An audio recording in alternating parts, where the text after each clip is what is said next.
Oh, yeah.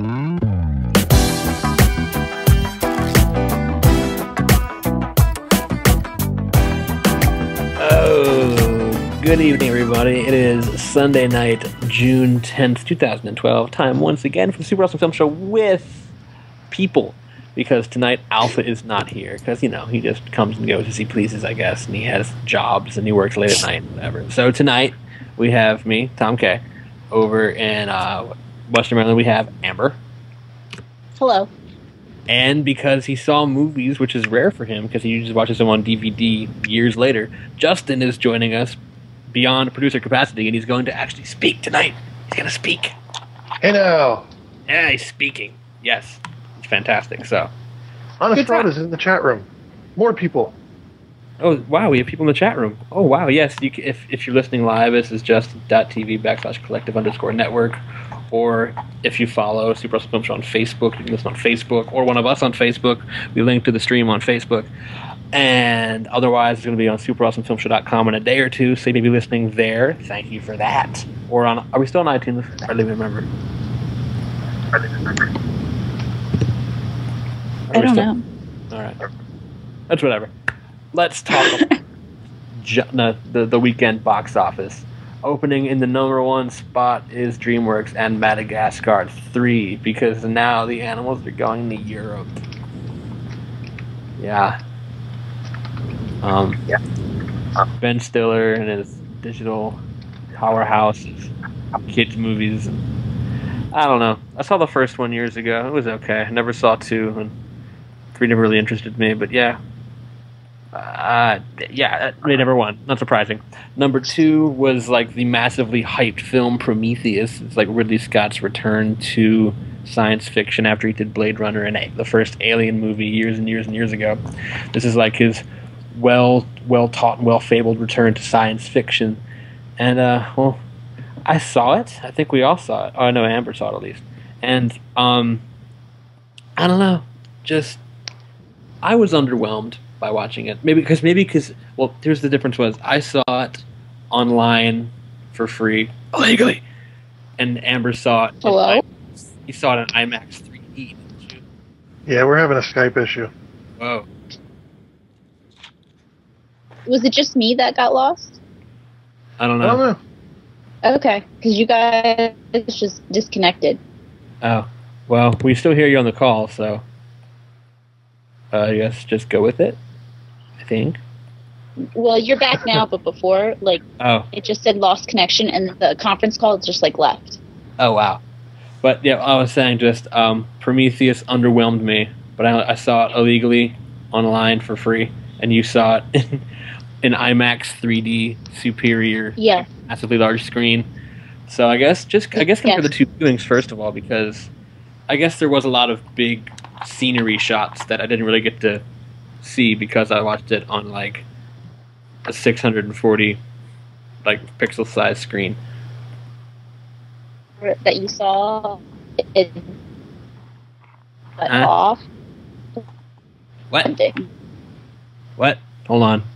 You're very choppy. The copy. The copy of it? Am I? I hear you chopping in and out. Yeah, the copy that. Am I? Yes. 'Cause you guys sound fine. Oh, it's better now, but a second ago it was really. Okay. Yeah, but yeah, the copy I saw was just like a camera rip. I'm going to hang up. Maybe I'm fucking it up. Okay. Even though this worked fine for E3, but... I don't know. Okay. All right. Amber. Am I alone? I'm back. Okay, cool. What's happening? I think for some reason Justin logged into... Oh, wait, now she's gone again. Hold on. Amber, you there? Wait, I'm here. Okay, weird. Oh, my gosh. I think somehow Justin signing on to 2 different accounts made it all weird and whatever. But, okay, we're back. So, Okay. I saw Prometheus on, little pixelated, laptop screen, and you saw it in giant IMAX 3D. I guess, is there... I guess, I don't know. I mean, was it different seeing... Well, obviously it would be different, but, is that worth it to see it in 3D on a giant IMAX screen? I think this movie's more seeing in 3D because Ridley Scott was using actual 3D cameras, and he also I read an article about him that the thing with 3D is that the darkness quality problem that they all have, and he specifically tried to film it in a certain way with all the scenes lit up. I did hear he added like color grading to like make it like super bright. Oh yeah, and it was super bright. I mean, it still had like darkness, you know, to it, but you were able to see it. Yeah. So it was, they understood the issues with the problem with 3D and made sure that you didn't have the darkness problem, which was great. And it being gigantically on the IMAX screen, which this is the first time I've seen a movie in IMAX. It was awesome. So it was really great. I mean, just seeing the movie in general was awesome because this was the summer movie that I wanted to see. This was my most anticipated summer movie, and I wasn't disappointed at all. I really, really was excited about it, and I wasn't disappointed after I was done seeing it. Maybe it was just me because I guess I was never really a big fan of the Aliens film. I like Blade Runner a lot, but I was never really big on the Aliens franchise. I mean, it's cool. It's like a bunch of miners being attacked by an alien in the first one, but the plot of this one is these archaeologists like dig up these they find these like unconnected ancient cultures on Earth, and they all have the same hieroglyphic star map, and they figure it out. It's like an invitation to go like to this one planet out in the distance where they think we may have come from, and they find this. The Whaling Corporation, like played by Guy Pearce, like funds this gigantic $1 trillion spaceship operation to go travel to this country, to this planet, and go figure out, do some work and try to figure out where they came from. And they find a bunch of weird old This is the part I thought was pretty cool. Like some of the technology they show, and just like some of like the holograms, some of this cool like weird flashback stuff. And just kind of explained how this culture kind of seemed to die out. And you figure out they were like attacked by some weird virus or some weird creature, kind of like almost kind of like the humans happens to the humans and alien. It's like some alien virus is taking out this race, and they escape to Earth and other planets. And so now they're stuck there, and they need to escape this giant alien threat. I don't know. I mean, well, what I saw, and I don't know, it was the story of the space jockeys in a way. Yeah, because the space jockeys were from at least the first Alien movie. The other ones, they don't go back to it, but you see one in the very first one, and since then people have always had theories, so they decide to show theories of it, which is very interesting. A theory turned into that they were beings from another world that they basically believe that humans came from, which in the opening scene of the movie you see the DNA, like how the DNA of humans, and then we evolved from their DNA. The opening scene was pretty cool. It's like that was actually really, really cool looking. Yeah, and then like you said, the archaeologists discover that there's similarities to these ancient drawings, and they go out there, and basically their mission is to come in contact with one of them, even though when they go there they find that they're all dead, and they find this tomb of things. And then I think what actually it wasn't there. Later on, I think the Idris Elba character is the one that states that it's like a military base for them. That and all those bases were like held the virusy type thing, and like he said that they were meant. Yeah, it was like a chemical weapon almost.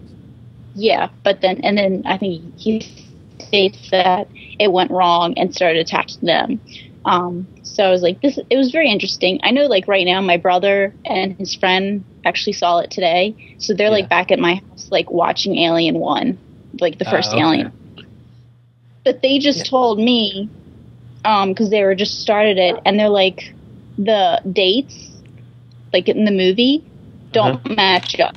They said the first Alien movie happens before the Prometheus one. Really? Well, yeah. Well, I guess, so technically, I don't know if this is a prequel or if it was script writing that. I think he never actually said it was a prequel. He never said it was a prequel ever. The Hollywood assumed and like fans assumed, oh, it's a prequel to Alien. What it really wasn't. All it was just it's another science fiction story in the same universe as the Alien movies. But they never actually. So what I think what it might have been was just that like this alien virus was also somewhere else out in the universe, and that mining ship happened to stumble across it at the exact same time. Maybe. Well, it happened. It's the same planet. No, it's not. Yes, it is because it's the same planet that they land on. I don't know if it is because there can be more than one. There can be more than one like home base of this giant alien species. We have known nothing about these alien creatures. They could be like all over different planets. No, I mean it's the opening shot of where they show like that Saturn and then the planet. Yeah. And Alien, it's the exact same planet. Like I don't know that. That's all. But yeah, I still liked it. I mean, I'm not really linking it to Alien because it's a separate thing. It was a separate thing, but they're linked because of the space jockey thing, and then if I don't know because you had if you saw the version, but I thought somebody told me that it ended before they showed like the last scene. What do you mean? Well, you see an alien at the end of it. Yeah, you do. I saw a picture of it at the end. I didn't actually see it happen in the film, but apparently, yeah, at the end there's like a clip with the xenomorph that shows up, which kind of explains it as in like, okay, so he comes out. It's a combination of this like weird giant alien race at the beginning of the film and some squid alien combined together to make this weird xenomorph thing. Yeah, it's very similar to I guess the traditional Alien, but it's not quite there. It's like not evolved all the way yet. And it has like human teeth still. It looks weird. Yeah, it's really that scene happened, you know, and it was shot really cool in the theater. But yeah, I don't know. I really liked the movie. I liked I will say the theories. Yeah. And the philosophy kind of behind it. So I will say, like, the one thing I did like it wasn't the best film. I probably wouldn't see it again. Like, I saw it once, cool. I experienced it, but I wasn't really huge on it. The one thing I did like about it the most was Michael Fassbender's character playing like the android David. He was really, really good because you don't know, like... Yeah, he was great. Because, like, you couldn't tell if he was, like, a villain or, like, a good guy or just, like, a side character. Like, he just had it was just a really, like... Well, he's a robot, so he was like soulless, and he kind of conveyed that just like he really doesn't have a plan. He just like does what he wants and does what he's commanded to do, and it just turns out kind of like almost like a villain. It turned out great, I thought. Yeah, I mean, he's great, but then I was like, robot because he's not listening to them at all, and he's supposed to be like, you know, he's supposed to do what they say, and they're like, don't touch that, do that. Because there's a twist. There's a twist near the end of the film. Like he actually like has a higher authority. Like he's commanded by somebody higher than the captain of the ship. Yeah. And I was just like, he's not listening to anybody. He's almost like the obedient son. Just does whatever they say to do. Yeah. Yeah. And I was just like, he's not listening to anybody. Just like, you're a bad robot. Just like, don't move. Stop touching shit. He was like curious about everything. He did what he wanted. Yeah. And I was like, you are gonna fuck up this mission. And which he kind of did. He kind of did, yes. And I had no idea. Well, the one character named Milburn, like the nerdy guy with the glasses. Yeah. I had no idea, but he was actually in Shaun of the Dead as like the pothead coworker of Shaun. The exact same actor, but like one of the, like I'll say like the best the best American accent since Gregory House. Like that was an amazing accent. I had no idea it was him till I realized the credits. Like, wait a minute, that's Ralph Spall, or like Rafe Spall, I don't know if that's his name, but like, yeah, that guy. Like, he had like a small role in the film, but just like, he's a really good actor, just as far as like voice work goes and everything. Really well done. I don't even remember. He was one of the two guys that gets left behind in the thing. It's the guy who doesn't get his face burnt off by the acid. Yeah, I know who it is. I just don't remember him in Shaun of the Dead. Okay, like, when Sean is like running the electronics store that day, and there's like the kind of like overweight kid just kind of like ignoring him everything. It's that guy. Oh. And then he was like one of the two. In Hot Fuzz, he was one of the. In Hot Fuzz, he was one of the two Andys. Yeah. Oh, okay. Yeah, I don't know. I just noticed him like, oh, he's that guy from that thing. Awesome, sweet. And he played Shakespeare in Anonymous last year, apparently. I didn't know that.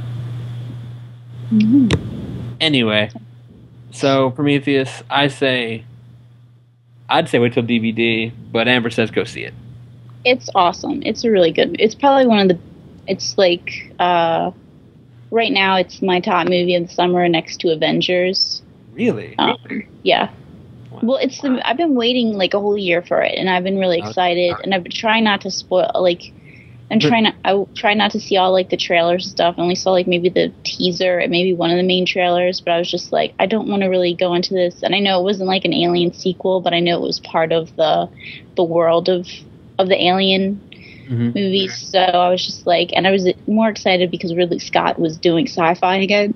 That's what I was excited about too, but I think maybe for me it was just they got Damon Lindelof to write it, and he's the guy who wrote like the last season of Lost, and I don't know. I never liked his writing ever. I never watched Lost, so I can't I don't know. I mean, I thought it was a pretty interesting script. I know there was probably holes in it, but I was satisfied with it in the end. Like the expectation lived up to, at least to mine, to me personally. So. Yeah. And I was really excited to see it, and this was the movie I've wanted to see all summer. It was this one. This overtook like the Batman movie, because originally probably Batman would have been my like big movie to see this summer, but this movie was it. So I'm happy. Everything else is just like whatever now to me. Even the new Batman movie, and I saw a trailer for that in IMAX, and I was still like, this is my movie I'm about to watch. Is my movie Batman. I'm sure Batman will be good. I don't know if it'll be great, but... Yeah. But, yeah, you got what you wanted now. I got what I wanted. I was very happy, so...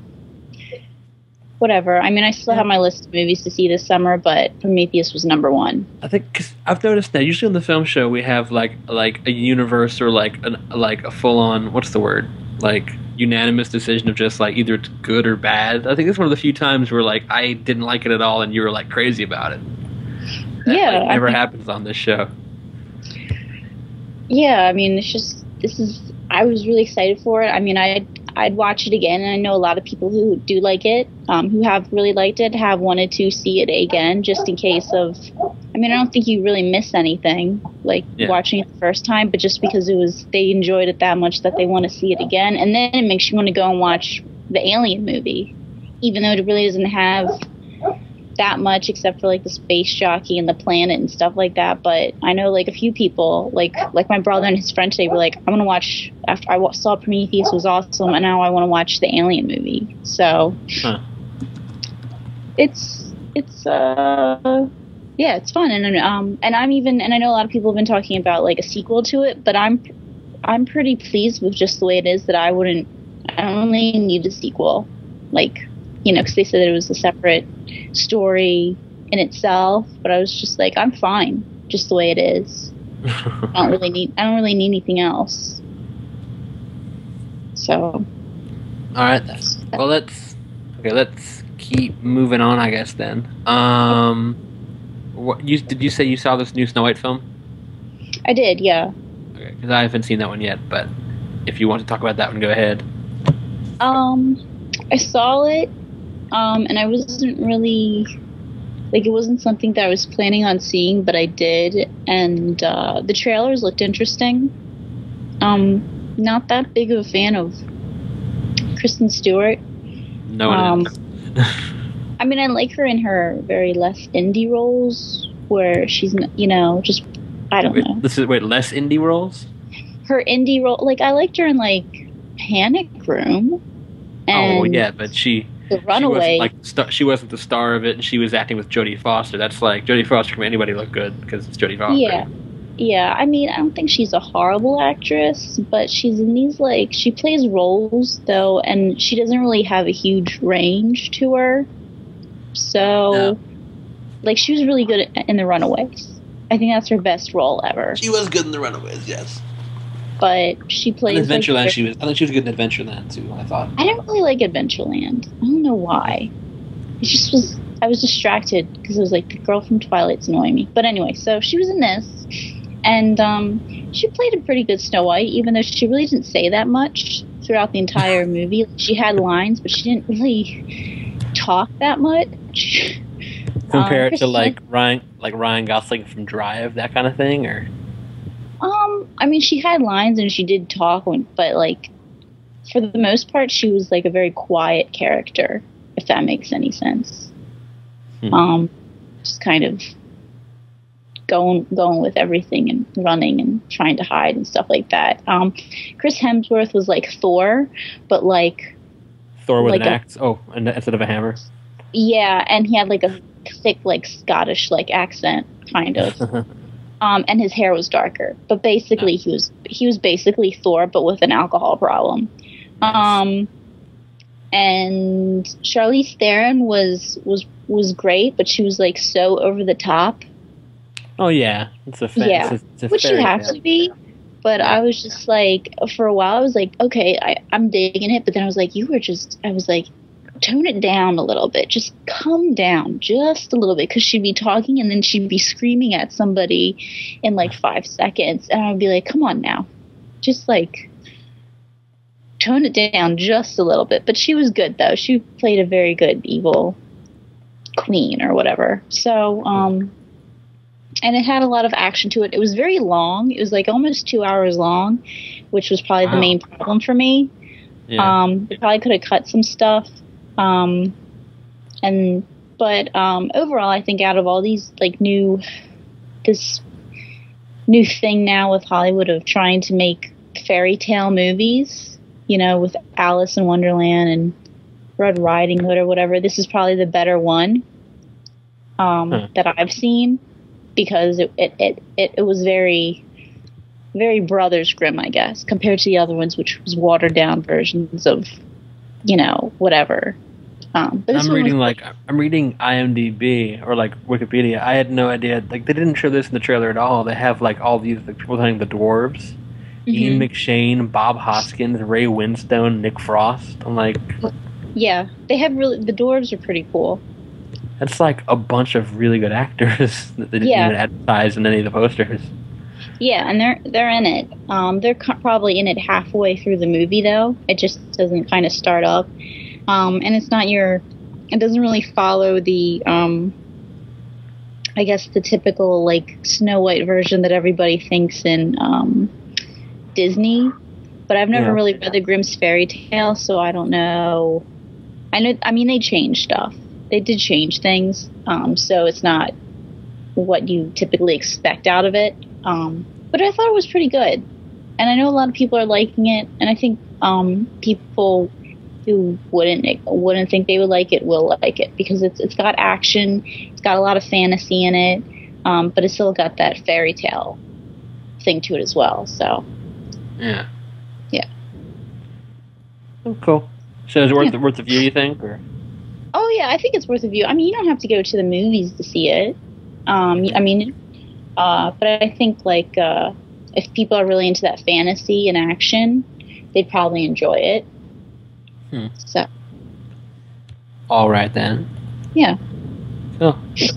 Like if you want to take a girlfriend to it, like guys could take their girlfriends to it, because it does have like action and the dude and Thor, and it's not completely a girly fantasy, I mean, yeah, it's really good like casting, and so let's combine Thor and Bella together and see how that works. Yeah. Yes. Well, okay. I think we all saw one other film in theaters recently, and that was, you saw Men in Black 3, yeah? Yeah. Yeah. So it takes 15 years after the first Men in Black, and it stars Tommy Lee Jones and Josh Brolin as the same character as K, and Will Smith again returning. I don't think Will Smith hasn't done any movies for a while before this one. Like he took a few years off to produce his kids' movies. Yeah, he's been, pimping his kids out. So Yeah. Yeah. So do you want to? Yeah. Apparently it's his first starring role in 4 years, which makes sense. The last thing he did before that was I think 7 pounds or something. He hasn't done much in a while. Yeah. Hancock, 7 pounds. Yeah, that's really it. Well, you go ahead you could start this review off. Okay. Well, it starts out with Jermaine Clement as the animal, Boris the animal, who escapes from his prison on the moon, and it also has a cameo by Nicole Scherzinger from the Pussycat Dolls. I don't know how she got a role in the film, but cool. Okay. And so he escapes this moon prison, and he's intent on going back in time and killing Kay, Tommy Lee Jones, and because apparently 40 years ago he shot off his arm and was captured in this moon prison, and so Tommy Lee Jones is all depressed about it because he has this deep dark secret he's not ready to tell Jay about it, and so instead of confessing it, he just kind of goes back in time and just regrets never killing Boris the animal back in the 1960s, and just pretty much hits a reset button, and so it's he died in the 60s and he never met Jay, and pretty much the last 40 years of his life never existed. And that's where it gets weird to me, because when you travel back in time like that, okay, so in the first Men in Black film, Tommy Lee Jones is the guy who recruited Will Smith. And so if he died in the 60s, how is Will Smith an agent? And how, when he wakes up that morning and goes to the office, no one's freaking out saying, who is this random agent? How did he get into our compound? They're just like, oh, hey, Jay, how are you today? And he has some different agent played by Will Arnett, and he's all goofy and funny and stuff. I think that was the part that kind of threw me off. I think that part would have been a lot better if they treated him as an intruder, and he had to prove that he was an actual agent, which would have made the story, I think, a little bit more believable than just saying, oh, hey, and oh, yeah, so-and-so died 40 years ago. How did you know about him? It just seemed odd to me. That part threw me off. Mm-hmm. But otherwise... I was I didn't really think too much into it. I didn't until later, at the very end, because there's a big twist at the end of the film. I don't want to spoil it. It's a really big twist at the end. Yeah. And so, and just that kind of sets up, it's a whole different storyline, a whole different character dynamic for the first two films after watching the third film. And it just, so I guess, which it really explains all the stuff, how everything happened. I don't think it was planned out 15 years ago they were going to end the trilogy this way. But I think if they ended the trilogy now, it'd be perfect, I think. If they didn't. Yeah, I don't know if they're going to do another one. I mean, I guess they could if they wanted to. But they definitely could. They could definitely bring the franchise back and make another one or two of them. They could, but I think if they end the trilogy with this, it'd be a great ending, and it brings the story full circle. But yeah, I think it was out of the three films, I would say it's definitely not the best of the three films. In fact, I think it's probably the worst of the three films, because the first one was great. Yeah, I've never seen the second one. The second one was okay. It had good moments. I think the first one pretty much is the go-to one, though.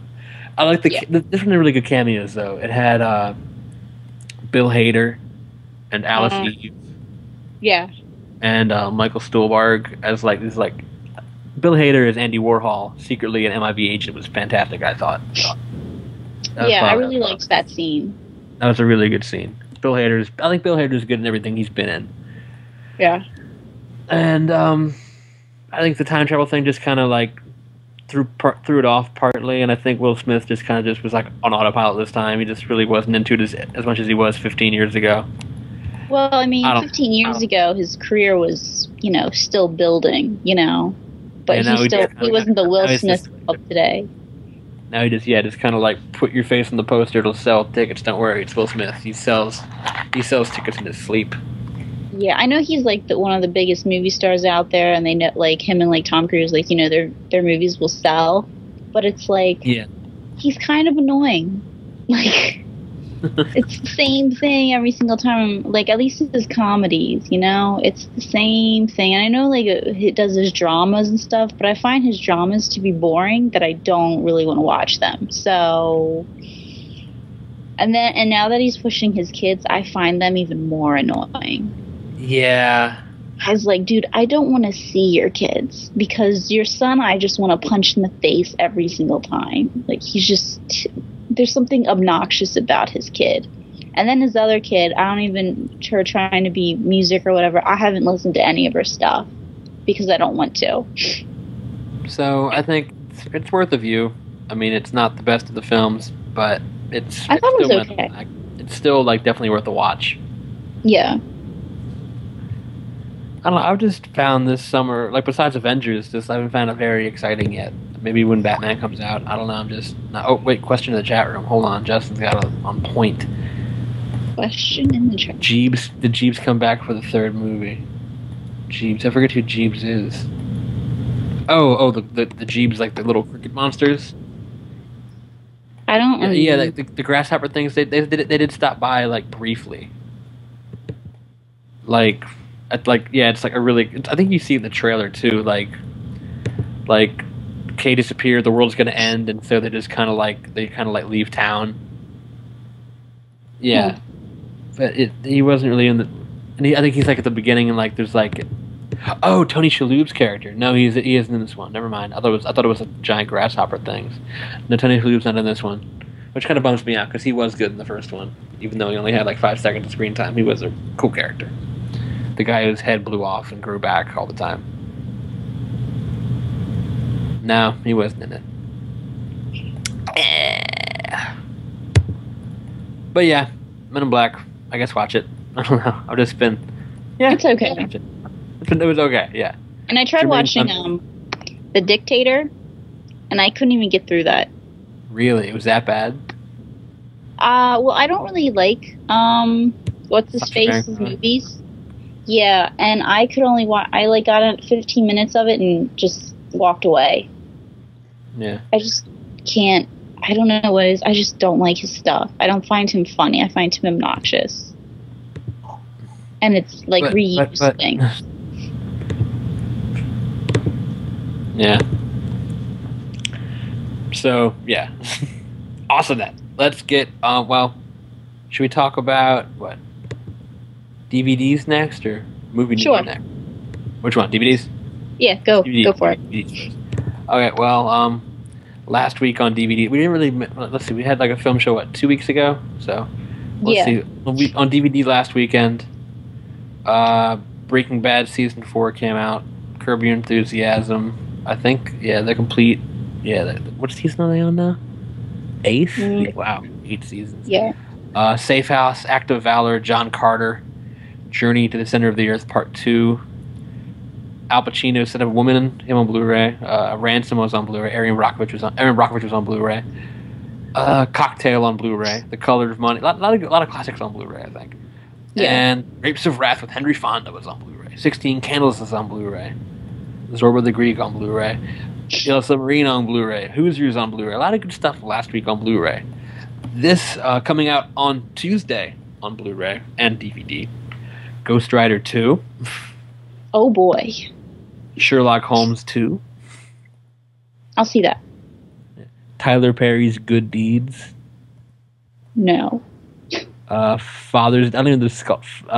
Too Big to Fail, some documentary about the bank bailouts. Lethal Weapon, The Complete Collection on Blu-ray. As Good as It Gets on Blu-ray.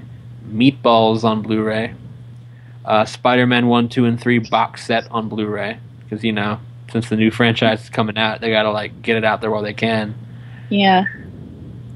Entourage, I think the final season, season 8, is on Blu-ray. I think that's it as far as Blu-rays go. I think. Yes. Yes, indeed. So, yes. Nothing, I think, that needs to be seen that we haven't already discussed, or... Yeah. I might actually like see Ghost Rider now it's on DVD. I might see it on like Netflix or something, because it is by the guys who made the first Crank movies. So that kind of interests me about how they shot it and stuff. But otherwise, I'm not too huge into it. Movie news, because we always pick one story that just ends up. I don't know. Maybe it's just me this time, but some news came out about the zombie film World War Z, which I've been excited to hear about for the longest time. But the more and more I hear about it, the more worried I am. Yeah, there are problems. The script is like way apart from the book, and the book I thought was fantastic. So that kind of scares me. The first part, it got bumped back a whole 6 months for no reason at first. Now I figured out that J. Michael Straczynski's script, and then it was Matthew Carnahan's script. Both of those scripts, I guess, just aren't working out. The third act of the film isn't working out that well, and so they're bringing in Damon Lindelof, the guy who wrote Prometheus and Lost. And I'm thinking, his writing isn't that strong, so I'm kind of worried what they're going to do with this. Like, they're going to bring a bunch of like mildly vague and religious questions into the film, which was never in the book. I mean, I don't know. Well, the book's made up of a bunch of stories, right? The plot of the book was just like, it's like this reporter goes around and it's just pretty much it's like transcribed. It's just like transcriptions of just conversations he's had with survivors of this 10-year war. And they're turning it into like a giant action film now, where like Brad Pitt is some like United Nations employee who's like traveling the world in a race against time to stop the zombie pandemic. Stop the zombies before it spreads. And in the book, the zombie plague already spread. It's 10 years later, and this is interviewing people who survived it and telling their story about it, which I think is a lot more inventive of an idea. This movie would be a lot better as like an 8-part miniseries on HBO than it would be a 2-hour-long film with Brad Pitt and zombies that run. Couldn't they do like the Creep Show, like a Creep Show type movie where they take the different types of stories and turn them into shorts, and just have a linking of like the Brad Pitt character for each short, and then you can get like a different director for each short? I would love that, except for the fact that like the book is already the movie's already taken a very different direction from the book, and they've already done most of the shooting. They're doing reshoots in September, and that's really it. And they're going to put it out in June. But but that would be more appealing to me, and I feel like that would be more appealing to other people too, to just take different chapters of the book, condense them obviously, and then get different. The author of the book, Max Brooks, is just super bitter about this whole thing now, because like he was super excited, like Brad Pitt was on board, like these great writers were on board, this director was on board, and they went exact opposite direction of what he wrote in the book, and he's like, well, I sold him the rights to it. I'm screwed. He just doesn't want to think about it now. And I'm like, oh, great. So it's nothing like the book at all, which kind of bums me out. Yeah. Maybe like in 5 years, maybe I think if Walking Dead ever ends, like maybe like Showtime or HBO will get on the zombie train and start doing like, I think this would be a great like 8 to 10 part miniseries, like The Pacific, Vander Brothers was. Just do it for zombies. I think it'd turn out great. Just do like an 8-part miniseries. Like an hour each. Each one's like a different story. Yeah, I mean, I could see that. I mean, even though you have The Walking Dead, but I mean, if they bought the movie rights, to me, it would be more interesting to do like a Creep Show thing, and then get like a whole bunch of up and coming directors or directors that people know of, like that are in horror or whatever, and then like give one to Romero, give one to Danny Boyle, give one to just like everybody's made a good zombie film, or just like or a good horror film in general. Like give Rob Zombie one, be great. Oh yeah, and then you just kind of link it all together with even if Brad Pitt were to come on, have him link everybody together with the stories. Yeah. Well, now it's going to be Damon. Now it's going to be Damon Lindelof writing a script and directed by Mark Forrester from Quantum of Solace. The director who did Quantum of Solace. I'm like, okay, it's just a giant action film now. So yeah. Yeah, I mean, they could have had a writer for each story. I mean, they're already going through 3 writers. It's just like, might as well have just hired a bunch of writers, give them a chapter of whatever book of the stories that are most likely they would find more appealing to an audience, for the most popular ones. Give them a time limit, and then have them write condense it and then start finding, directors for it. Yeah, it's not. Yeah, I think that would work too. I mean, and I think I think selling that would be much more interesting. Like, people would go to that, selling it, saying, like, we've got all these directors, we got Brad Pitt who's going to be in it.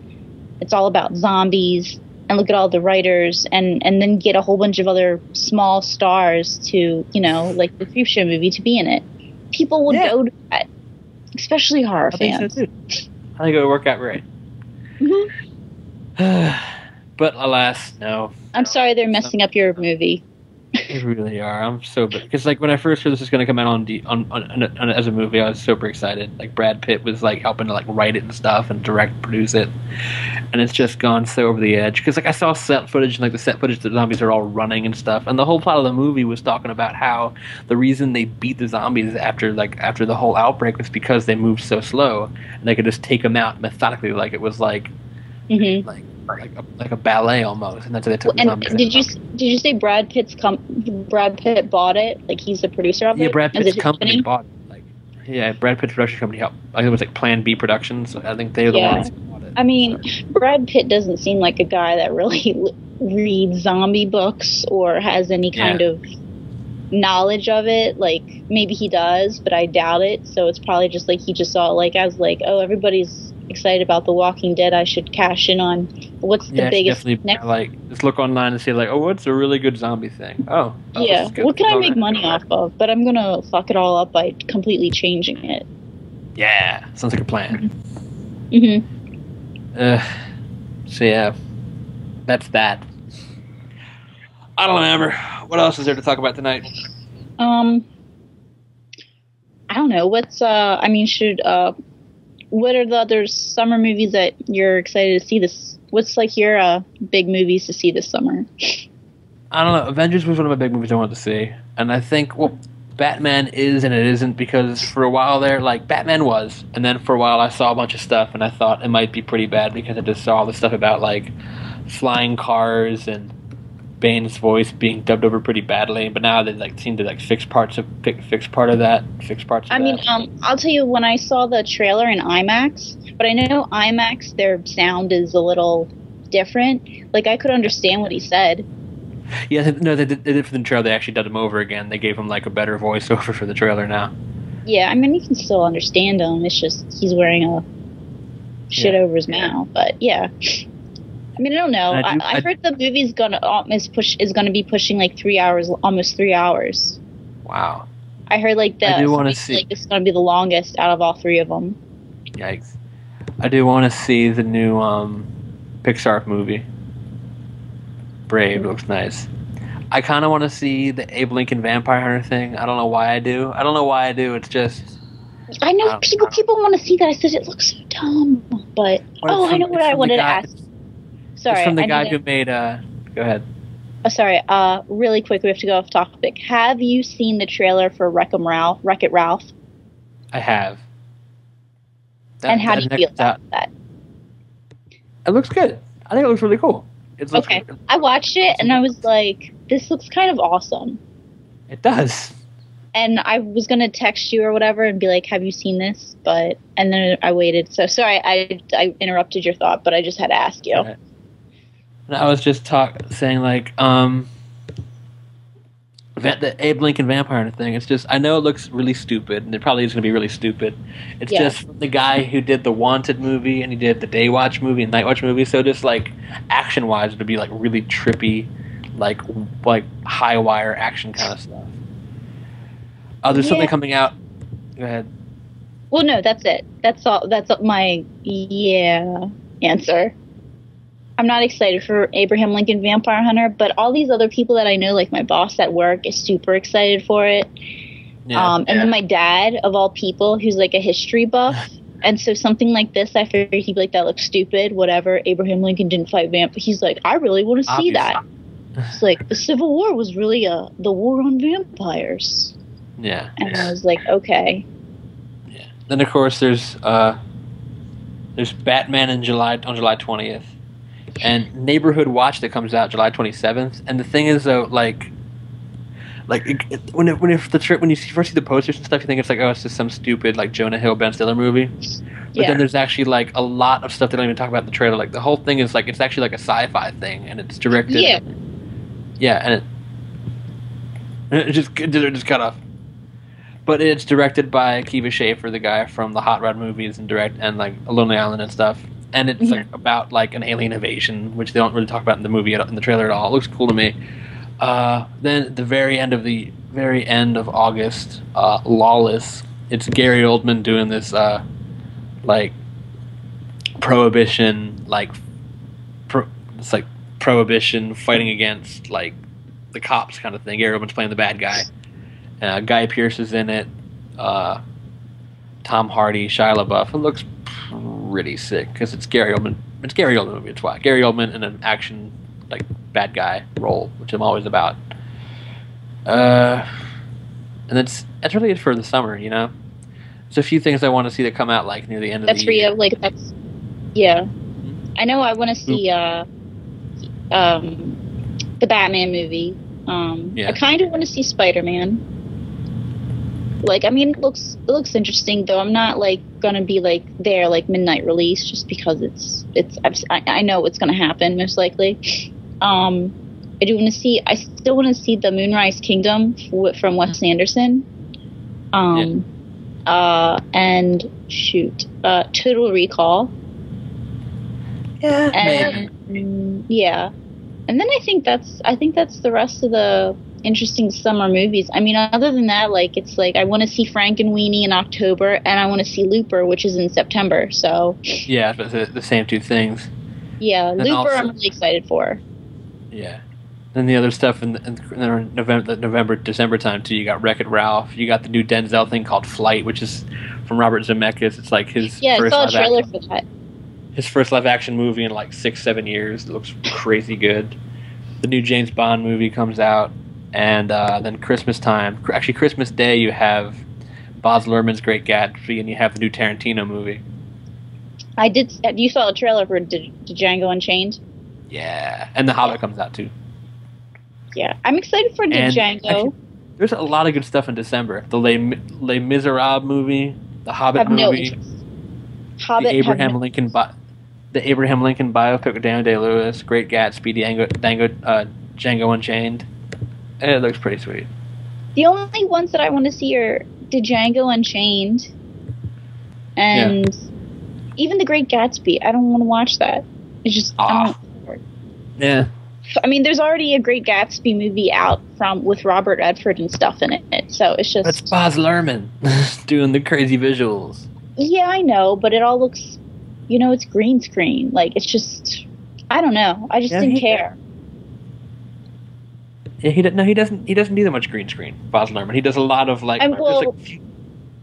Well, I mean, it's supposed to show like New York, and they said that they filmed it in Australia. So I'm pretty it's just. Well, yeah. The trailer but I mean, I don't know. I just don't have any interest in the storyline. I mean, after reading the book, you just kind of like whatever. Yeah, that's true. Django Unchained. Want to see Wreck-It Ralph? Yes. Have no interest in Les Mis because I hated having to read that in school and then having to watch the movie. And that's no fun. And I said, "F this. I don't care." I mean, I saw the movie with when you had to read the book with the one with Liam Neeson. Maybe, I don't know. That one. And I was just like, I don't like this. So, and then I don't even want to watch the one with Hugh Jackman. I don't care. But it's Hugh Jackman. I don't know. Well, yeah. I don't know. I think the best movies are going to come out. I guess the best films are going to come out around December, I assume. Yeah, I guess so. I mean, the only movie, like the Django looks really cool. And then James Bond, I haven't seen a trailer for it yet, so, but I think that comes out during Batman. There hasn't been one out yet, I don't think. I thought read somewhere that somebody said that the 007 one's supposed to come out, like a teaser or something will be during Batman or something like that. And then supposedly, my brother told me this, I don't know if it's true, but he said that supposedly when the Batman movie comes out this summer, there's going to be a teaser for Superman. Well, when is that coming The out Man of next year? Steel. Man of Steel doesn't come out till next summer, but my brother said that he heard somebody say that there's going to be a teaser for the Superman movie for next summer, during the trailers for Batman. All right. So who knows? Yeah. Well, I think there's stuff to look forward to. Honestly, more around Christmas time than summertime. There's not much, at least not for me anyway, in the summertime. But Yeah. anticipation, it's building. I'm Except excited. for Looper. Looper, I'm excited for it. That comes out in September. Yeah, it's like a September thing. It's weird. But that looks really As good. promised, it does. Yeah. But I think that's it for now. Next week I'll be in Chicago, so no film show next week because I'll be in Chicago. That's cool. So I guess 2 weeks, maybe 3. We'll find out. we'll let the world know. It'll just be online. But yes, for the Super Awesome Film Show, Justin, it was good to talk to you for 5 seconds. Amber, and I am Tom Alpha. Sorry, no, not sorry. Got it.